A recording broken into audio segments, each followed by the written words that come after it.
मैं ये कहना चाहती थी कि इंडिया में जो कॉन्सेप्ट है ना माइंडफुलनेस का, हाँ. ये काफी फेमस हुआ है। मतलब इन डिफरेंट वेज लोगों ने अलग अलग इसकी डेफिनेशंस बनाई हैं और अलग अलग तरीके से इसको अपने तरीके से प्रचलित किया है। नॉट नेसेसरीली रिलीजियस वे में, बट जनरली ऑल्सो कि लाइफ को बिताने के लिए माइंडफुलनेस होने की कितनी जरूरत है। आप इसको बुद्धिज्म में कैसे डिफाइन करते सबसे हैं? पहले बात, माइंडफुलनेस ज्यादातर फेमस जो हुआ है बुद्धिस्ट ऑथर से कारण हुआ है। जैसे कि आप थिक नैथ हन बोलेंगे जो वर्ल्ड फेमस है, वर्ल्ड फेमस थे वॉकिंग मेडिटेशन के लिए। इसके बाद कबात जीन करके और गोल्डमैन करके, दलाई लामा, ये जितने मतलब माइंडफुलनेस अगर पॉपुलरिटी में आया है तो मोस्ट ऑफ बुद्धिस्ट स्कॉलर्स और बुद्धिस्ट ऑथर से कारण है। अगर आप सर्च कर लेंगे तो आपको अपने आप लग जाएगा। तो ऐसा हम बोल ही नहीं सकते कि बुद्धिज्म इसे कैसे कहता है। दरअसल रूट जो है बुद्धिज्म से ही आया है। तो इसका जो ऑथेंटिक टीचिंग आपको जो देखने स्टेप बाय स्टेप जो गाइडेड टीचिंग इंस्ट्रक्शन देखने के लिए मिलेंगे, वो मिलेंगे आपको सतिपट्ठान सुत्ता में, जहां पे माइंडफुलनेस डेवलप करने के लिए, देखो माइंडफुलनेस विदाउट सब्जेक्ट डेवलप नहीं हो सकती। हमेशा कोई ना कोई सब्जेक्ट रहेगा माइंडफुलनेस डेवलप करने के लिए। मतलब किसी ना किसी ऑब्जेक्ट के प्रति आप अवेयर रहते हैं, that is a mindfulness. To being aware either about your action or about thoughts or about your feelings or about your body posture, जिसके बारे में किसी एक चीज के बारे उस प्रेजेंट मोमेंट में अवेयर रहना, दैट इज अ माइंडफुलनेस। तो माइंडफुलनेस के अलावा कुछ और है ही नहीं। अगर मैं भी बैठा हूं तो भी अगर मेरा एकदम माइक्रो लेवल का अवेयरनेस डेवलप नहीं हुआ है तो I will be aware about my body posture. I am sitting like this, मैं बैठा हूं, this is my preliminary awareness. अगर मैं अच्छा ट्रेन नहीं हुआ हूं, फिर जितना मेरी माइंडफुलनेस ट्रेन हुई है तो इसके बाद कौन सा आता है, फीलिंग्स का, कि मैं प्लेजरेबल फील कर रहा हूं या अनप्लेजरेबल फील कर रहा हूं या एकम्युनिटी फील कर रहा हूं।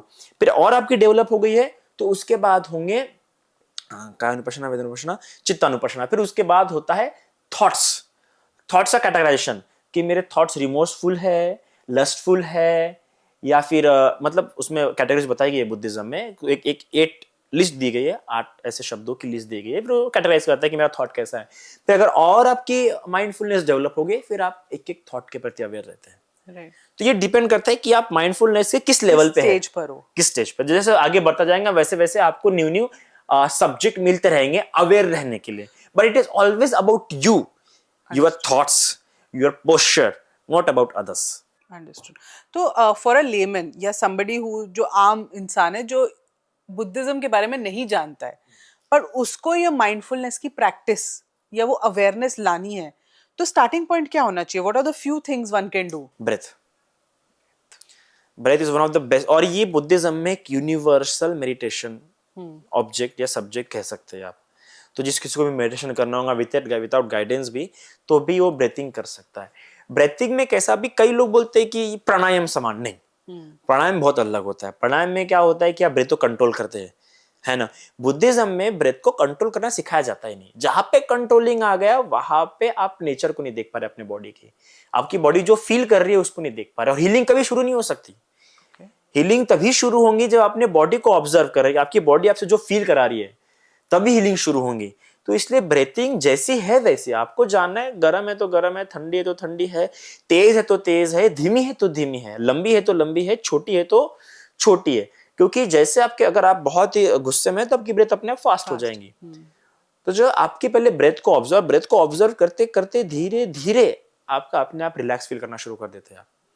कोई जरूरत नहीं कंट्रोल करने की। अब इसमें भी 16 टाइप बताए गए हैं। 16 लेवल्स बताए गए ब्रेथ में। नॉर्मल ब्रेथ को ही, मैं प्राणायाम की बात नहीं कर रहा हूं, प्राणायाम के तो हो सकते हैं, जिस तरीके से कंट्रोल करो उस तरीके से कंट्रोल कर सकते हैं। पर कैन यू बिलीव, बुद्ध सिर्फ नॉर्मल ब्रेथ के 16 लेवल्स बता रहे हैं। और उस हर एक लेवल में आपके कई सारी बातें स्ट्रांग होती है साइकोलॉजिकल। आप 2-3 एग्जांपल दे सकते हैं? 16 तो आई डोंट नो। 16 सबसे पहले कि एक नॉर्मल जो एक लंबी श्वास आती है, लंबी श्वास छोड़ते हैं हम, जाती है, ठीक है। दूसरी बात, बॉडी को देखते हुए ब्रेथ लो, बॉडी को देखते हुए ब्रेथ छोड़ो। अच्छा। तीसरी बात, बॉडी को शांत करते हुए ब्रेथ लो, बॉडी को शांत करते हुए ब्रेथ छोड़ो। ऐसे 16 टिप्स है, different.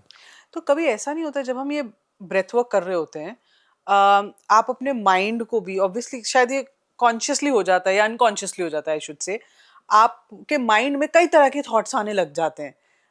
You are not sometimes in that moment, पर आपको कुछ पिछले थॉट्स, कुछ आगे के, कुछ किसी के साथ आपके साथ ये हुआ, ऐसे बहुत थॉट्स आते हैं, क्योंकि आप I don't know what happens to you जब आप इतना फोकस्ड ब्रीदिंग और फोकस्ड कॉन्शियसनेस के साथ ये कर रहे होते हो, एंड तब आपको बहुत सारी डार्क साइड्स, बड़ी डार्क रियलिटीज आती हैं दिमाग दैट्स अ में. Good thing, oh, it's a good thing.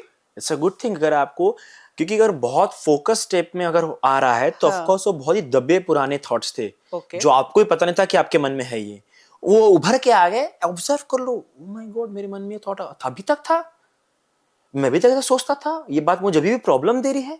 Okay, तो ये कैसा, ये हेट वाला थॉट है. Okay, this is the hateful thought मेरे में है. Okay, But can we release it? Can we let it go? Yes, आपको पता लग गया, वो वहीं पे हो गया, आप जान गए कि आप में ये बात थी. अच्छा. कई सारी बातें आपको पता नहीं होती, इसलिए आप अनरेस्ट फील करते हैं. तो अगर आपको ऐसी और क्लिप्स सुननी है और देखनी है तो मेरे नए चैनल समृति ग्रोवर क्लिप्स को जरूर सब्सक्राइब कीजिएगा. और अगर आपको पूरा पॉडकास्ट देखना है और देखना है कि हमने क्या क्या बातें की, क्योंकि बहुत इंटरेस्टिंग बातें हुई हैं इस पॉडकास्ट में, तो प्लीज सब्सक्राइब कोच समृति, वो मेरा मेन पॉडकास्ट चैनल है. Thank you so much for watching.